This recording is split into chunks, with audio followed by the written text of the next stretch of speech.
plaisir est pour moi de vous informer. Si vous nous rejoignez, bonjour et bienvenue dans ce bulletin d'information. Le chauffeur de transport en commun ont déclenché une grève générale ce lundi 29 juillet 2024 dans la capitale congolaise. Ils dénoncent notamment la tracasserie de la part des agents de la division urbaine de transport. Suivez la réaction de ce chauffeur des taxi-bus.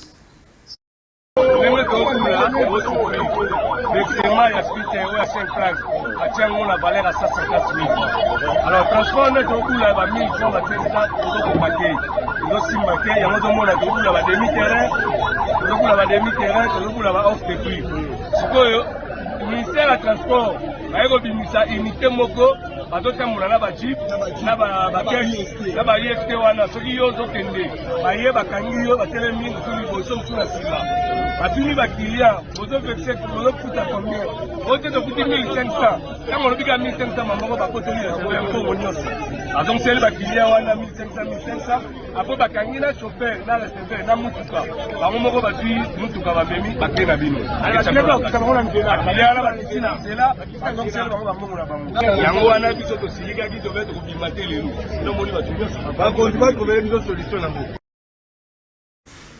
Et puis, toutes les activités non sportives au stade des Martyrs et de Tata Raphaël sont suspendues. C'est l'une des mesures prises après les drames qui s'est produit lors du Conseil Explo 2024. De son côté, le pasteur Mike Kalambayi appelle le peuple de Dieu au calme en attendant les enquêtes qui se sont ouvertes. Suivez.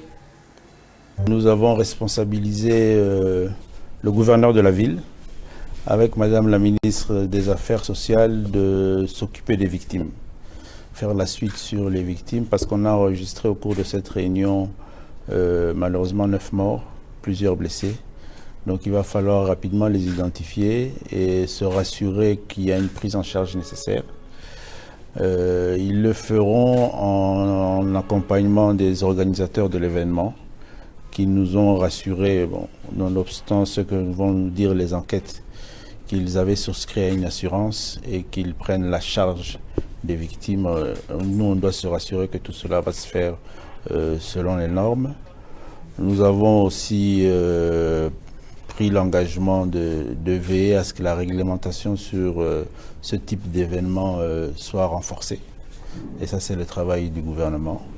Provisoirement, il a été levé l'option de suspendre toute activité non sportive dans le stade des Martyrs et le stade du Véné.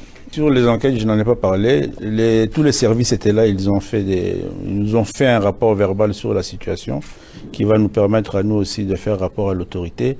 Mais tous ont été mis à disposition de l'enquête ouverte depuis hier et nous pouvons vous rassurer que nous allons suivre tout cela de très près. Réunion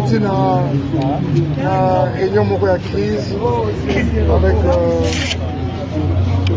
le VPM sur instruction de la première ministre. Il y avait également la présence du ministre de la Justice, du ministre d'État, le ministre de la Santé, la ministre des Affaires sociales. Voilà, la culture était sûrement représentée.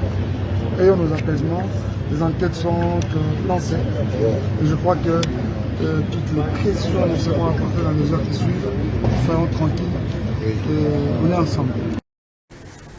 Le président de la République, Félix Antoine Tshisekedi, préoccupé par la détérioration de la situation économique dans l'Est de la République démocratique du Congo, le chef de l'État a instruit que de mesures idoines soient prises, notamment dans les allègements fiscaux pour soutenir d'autres compatriotes et expatriés qui continuent à maintenir leurs activités dans différents secteurs. C'était lors du Conseil des ministres. Suivez.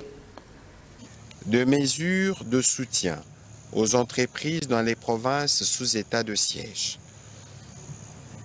Au-delà de la situation humanitaire, le président de la République est aussi préoccupé par la détérioration de la situation économique de la partie est de notre pays. En effet, la guerre d'agression rwandaise, avec ses supplétifs du M23, détruit les tissus économiques dans les provinces du Nord Kivu, du Sud Kivu, du Maniema et même celle de l'ancienne Grande Orientale. Cela entraîne soit la fermeture de plusieurs entreprises congolaises et étrangères avec comme corollaire la perte d'emploi, du revenu et la détérioration des conditions de vie de nos compatriotes, soit encore un entrepreneuriat difficile qui ne permet pas un bon développement des affaires. Toutefois, dans cet environnement délétère, d'autres compatriotes et même des expatriés continuent malgré tout à maintenir leurs activités dans les différents secteurs. À ces sujets, le président de la République a salué leur courage, leur dévouement pour la cause nationale, car, a-t-il indiqué, il s'agit là d'un acte de bravoure, afin d'atténuer les impacts de cette guerre sur ce qui reste de leurs activités et stimuler la production dans les secteurs agricoles, dans les secteurs industriels, dans les secteurs du commerce général, dans les secteurs énergétiques et dans celui des hydrocarbures. En vue de résorber le chômage de masse, le président de la République a demandé à la première ministre de mettre en place une équipe de travail composée des différents ministres sectoriels à l'effet de proposer des allègements fiscaux et autres facilités accordées à ces entreprises. Ce travail urgent doit bénéficier de la participation des autorités et services concernés des provinces sous état de siège. Il va sans dire que les mesures à mettre en œuvre seront progressivement étendues aux territoires occupés par nos forces de défense et de sécurité. Je ne veux plus entendre dans les prochaines semaines que les prisonniers dorment à même le sol, à la toilette, à la douche. Le président de la République ne veut plus entendre que les prisonniers consomment des aliments de mauvaise qualité. Ce propos sont des maîtres Constant Moutamba, ministre d'État, ministre de la Justice et garde de Sceaux, après sa visite à la prison centrale de Makala. Suivez. Pour être mission na biso mokonzi mboka pesi biso ali to désengorger peut améliorer ma condition à la détention nalingi lisusu te na ba semaine koyoka été prisonnier akolala na se toyokani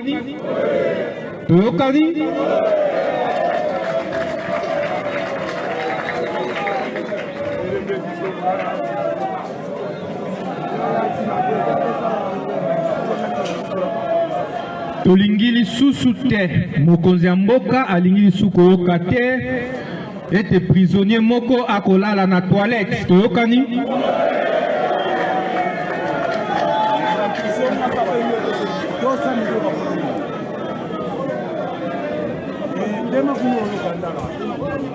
boye te mokonzi mboka alingi lisusu koyoka te prisonnier moko alala na douche boye te mokonzi mboka alingi koyoka lisusu te ete ba prisonnier bakolia biloko ya mabe toyokani. Et cette information, à partir du 1er août 2024, la République démocratique du Congo va officiellement adopter la semaine anglaise dans l'administration publique. Ceci consiste à travailler durant 5 jours de la semaine, soit du lundi au vendredi. Ces décisions est le fruit d'un accord entre le gouvernement et l'INAP. Suivez.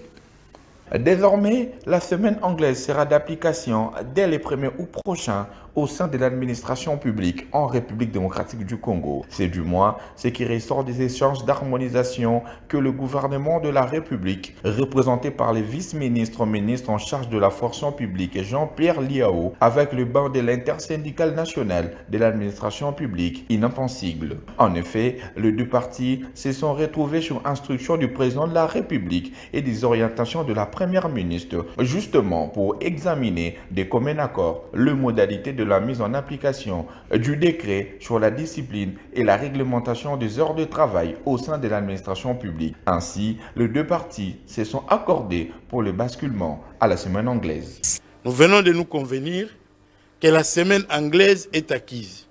Les agents et fonctionnaires, à partir du 1er août, ne viendront plus au travail les samedis. Le travail commencera lundi jusqu'au vendredi. Et nous travaillerons 8 heures par jour, soit 40 heures par semaine.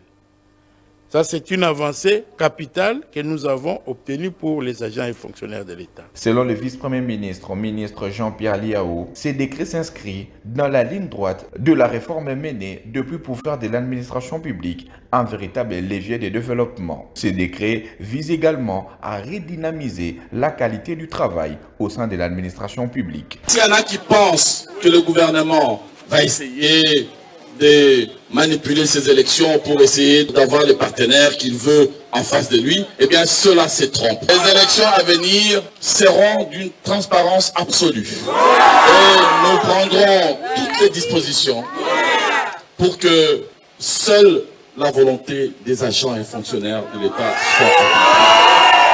Il tient de signaler que, bien avant, le vice-premier ministre Jean-Pierre Liao avait reçu les mémos des syndicalistes qui réclament l'organisation des élections syndicales sur l'ensemble du pays. En réponse à cette question, Jean-Pierre Liao a été favorable à l'organisation des élections transparentes et crédibles en vue de renouveler la légitimité des délégués des agents publics. Ça n'est complètement fini pour cette session d'information. Merci de l'avoir suivi. Retrouvez à 19h30 à Fermé Vita pour la grande édition. Au revoir.